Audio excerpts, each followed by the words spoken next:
Total income सम करें, सम का formula ये देखें, ट्रैक करें, बार बार सम का फॉर्मूला मत लगाएं, एक बार लगाया यहां से इसको ये देखें, सही है। अब मुझे बताएं, क्या कोई रिलीफ है, क्या कोई ट्रेडिंग लॉस रिलीफ या कोई रिलीफ है, तो यही इसकी क्या बन जाएगी, नेट इनकम, लिंक देना। अब इसमें से देखें 1 लाख से कम है इसकी, एक तो पूरा का पूरा पर्सनल अलाउंस मिल जाएगा। वो चैरिटेबल डोनेशन वो तो बैंक एक्सटेंड होता है ना, उसका नेट इनकम क्वालिफाइंग इंटरेस्ट और ट्रेडिंग लॉस माइनस होता है। ये जो चैरिटेबल डोनेशन है, गिफ्टेड डोनेशन है, इसको हम ग्रॉस करेंगे और इससे हमारी बैंक एक्सटेंड होगी। एएनआई की कैलकुलेशन में यूज होता है ना बेसिकली ये, यहाँ पे एएनआई की जरूरत तो है नहीं, एएनआई की कैलकुलेशन की जरूरत तो है नहीं, क्योंकि यहाँ पे पर्सनल अलाउंस पूरा मिलेगा, 1 लाख से कम है उसकी इनकम, पर्सनल अलाउंस पूरा। तो ये कौन सी इनकम आ जाएगी मुझे बता। इस टैक्सेबल इनकम पे अब हमने टैक्स लगाना है, लेकिन वर्किंग थ्री करेंगे, वर्किंग थ्री करेंगे किसकी, बैंड एक्सटेंशन की। ये एहतियातन यहाँ पे कर लें, वर्किंग थ्री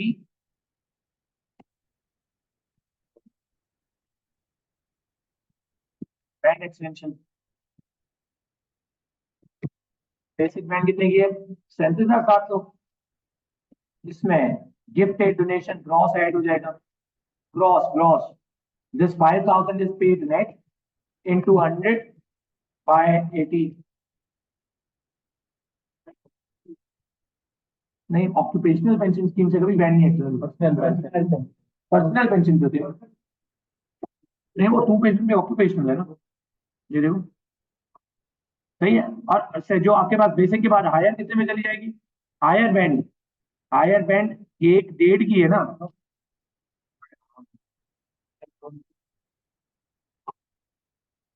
इधर देखें,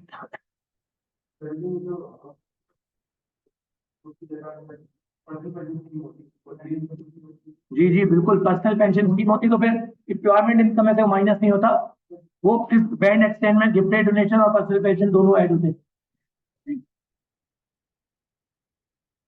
नहीं, एएनआई की वर्किंग करने की जरूरत ही नहीं है Momina, the reason is very simple, because there are 10 marks. NI तो तब कैलकुलेट करेंगे जब नजर आ रहा हो रिडक्शन होगी, यहाँ तो रिडक्शन है ही नहीं। प्लीज कंफर्म करें, सबको क्लियर है। हमें इनकम टैक्स लायबिलिटी निकालनी दी है, देखें इनकम टैक्स लायबिलिटी कैसे आएगी, बेसिक बैंड कितनी थी, नहीं वो बेसिक बैंड कितनी थी, ये देखें यहाँ पे लिंक दें, दिस 43,950, जो बेसिक बैंड है 43,950, उसके ऊपर आप मल्टीप्लाई कर दोगे कितने परसेंट, 20%, दिस मल्टीप्लाई बाय 20%, और जो एक्स्ट्रा अमाउंट है दिस 69750 माइनस दिस 43950 इंटू 40, बल्कि सॉरी इसमें एक और चीज भी है, डिविडेंड भी तो है, हमें ब्रेक डाउन करना पड़ेगा, हमें ब्रेक डाउन करना पड़ेगा। इधर देखें 463 है ना, इधर देखें यूं लिखें 63750 माइनस 43950 इंटू 40%, और डिविडेंड 2000 के डिविडेंड पे तो जीरो है, 2000 इंटू जीरो, और जो रिमेनिंग है 6000 माइनस 2000, डिविडेंड का हायर रेट क्या था, 33 पॉइंट,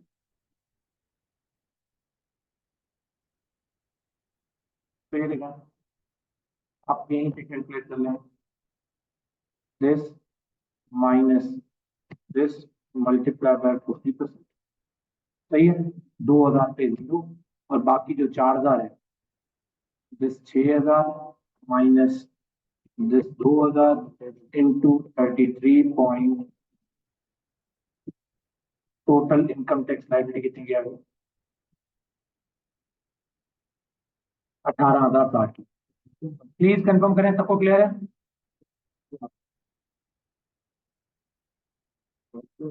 जी जी, क्या चीज, जी जी एक्चुअल है, पेपर देखिए क्या हो गया, मालूम तो नहीं है। सर ये एक्चुअल क्वेश्चंस हैं, ये एग्जामिनर के बाकायदा प्रॉपर तरीके से जो बच्चे को पेपर आया था वही उनमें से एक पेपर लॉन्च होता है। ये क्लियर है सबको 10 नंबर के लिए? चलें सर, अब बताएं 5 नंबर अभी इस क्वेश्चन के रहते हैं, 5 नंबर इस क्वेश्चन के रहते हैं, ये देखें। अब 5 नंबर किस चीज के हैं? Explain how a married couple can reduce their income liability for tax year 2023 by claiming the what. एक तो ये बताना, एक तो ये बताना है कैसे अपना ये लेट से कम कर सकते हैं, कैसे ये अपनी कम कर सकते हैं लाइबिलिटी। हाँ भाई,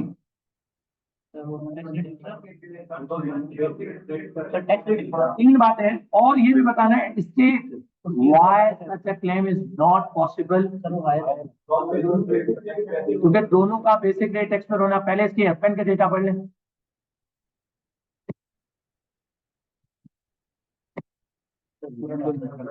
देखें देखें देखें, एनडी तो बेसिक रेट टैक्स पे है। The reason is she is driving only what dividend income of 7,000, right. जो एनडी है, जो उसका लेट्स से हस्बैंड है, लेकिन जो इसमें इटसेल्फ है वो तो हायर रेट टैक्स पर है। आपके सामने है, उसकी इनकम 63 समथिंग कुछ थी, 67 समथिंग कुछ थी। इसका मतलब लिखना है ना पहले तो हाउ अ मैरिड कपल, और ये देखिए इसके लिए क्या दिया होगा वर्ड कि कहाँ लिखा हुआ फर्स्ट ईयर, कहाँ लिखा हुआ फर्स्ट ईयर है।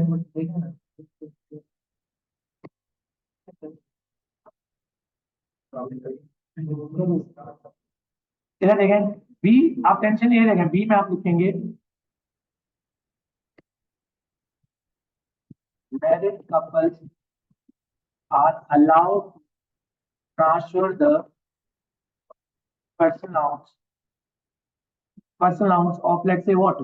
आप चाहो तो पर्सनल अलाउंस ट्रांसफर कर सकते हो ना आप 1260 पाउंड ऑफ लेट्स से कितने पाउंड,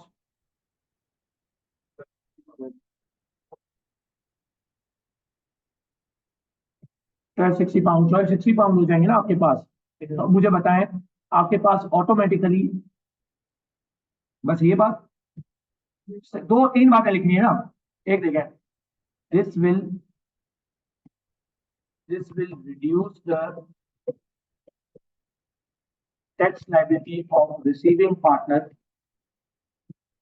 बाय कितनी थी, कितने पाउंड था, 252 पाउंड, 252 पाउंड ब्रैकेट में बता भी तो कैसे 1260 का।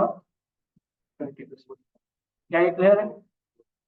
Although Esme and Andy can not transfer the personal allowance because they are not, they both are not, yeah, let's say because they are not। Please confirm करें क्या ये 3 नंबर क्लियर है कि अगले 2 नंबर पे आ जाए, अगले 2 नंबर पे आ जाए। सर दोनों का बेसिक रेट टैक्स पर होना चाहिए। जी जी, दोनों का नहीं, बस सही है, कोई इशू नहीं है, नंबर मिल जाएंगे। सबको क्लियर है, पक्की बात है। अब एक और बात ये देखें, ये 2 नंबर पढ़े अगर आप, ये 2 नंबर,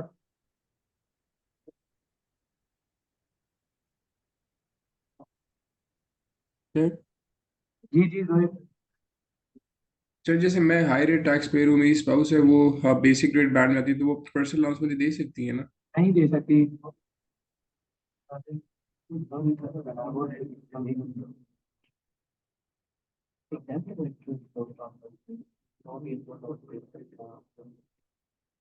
वैसे वो जनरल इधर देखें, एक्सप्लेन करना है कि इनकम टैक्स लायबिलिटी और एनडी की इनकम टैक्स लायबिलिटी कैसे अफेक्ट होगी। ये देखें, ये लाइन क्या लिखी हुई थी कि एसमी चाह रही है कि वो अपने शेयर्स किसको दे दे। सर मेरी बात बहुत से सुने, अब देखें अगर फॉर एग्जाम्पल 6,000 पे अभी हमने टैक्स लगाया ना, ये देखें अगर पीछे जाके आप देखेंगे 6,000 में से 2,000 पे जीरो लगा और जो रिमेनिंग 4,000 था उस पर 33.75 लगा। तो इसका मतलब है अगर वो ट्रांसफर कर देता है तो वो वाला जो टैक्स है वो सेव हो जाएगा। पहले वो देखते हैं, बाद में हम देखते हैं। वेट वेट, नहीं नहीं, एसमी,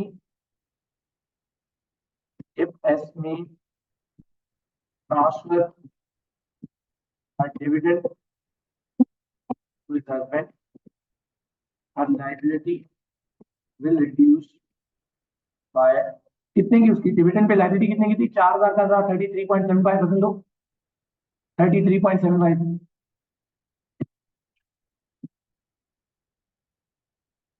4000 का 33.75 पे हमने उसका डिविडेंड पे लगाया ना 13 तो वो सेव हो जाएगा और कैलकुलेशन शो कर लो 4000 का 33 पॉइंट क्या ये क्लियर है प्लीज समझे उसको आप इसके ऊपर टैक्स नहीं देना पड़ेगा इतने से अमाउंट उसकी आपके पास 1350 से सेव हो जाएगी ऑल्दो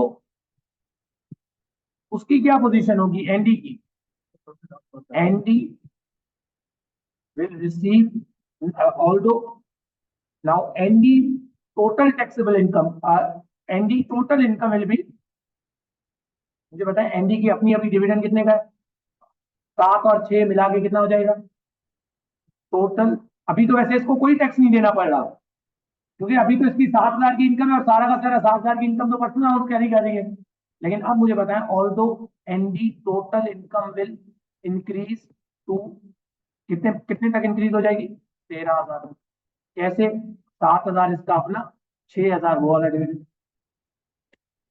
सो आफ्टर डिडक्टिंग दो नंबर है टेंशन मत लेनी आफ्टर डिडक्टिंग पर्सनल हाउस इसमें से पर्सनल हाउस माइनस करो तो 13,000 में से 12,570 तो दोनों मिल तो मिले वेट वेट ना बताओ कितनी है टैक्सेबल इनकम वेट तो करो ना 430 का कैसे है 430 13,000 minus 12,570 although this will also be covered by dividend enlargement this will also be covered by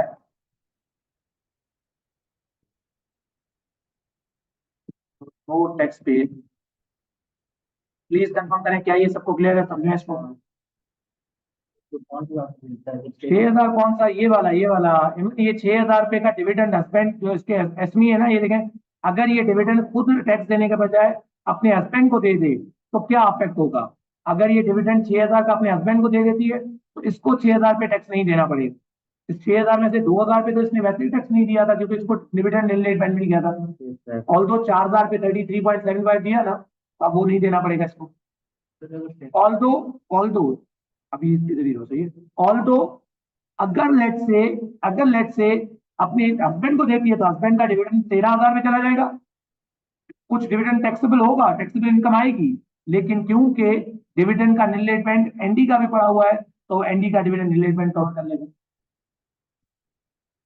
सबको क्लियर है आप पूछो पूछो वो डिविडेंड वो सेविंग का होता है आप ना करो जी जी जी जी क्या ये सबको क्लियर है ओके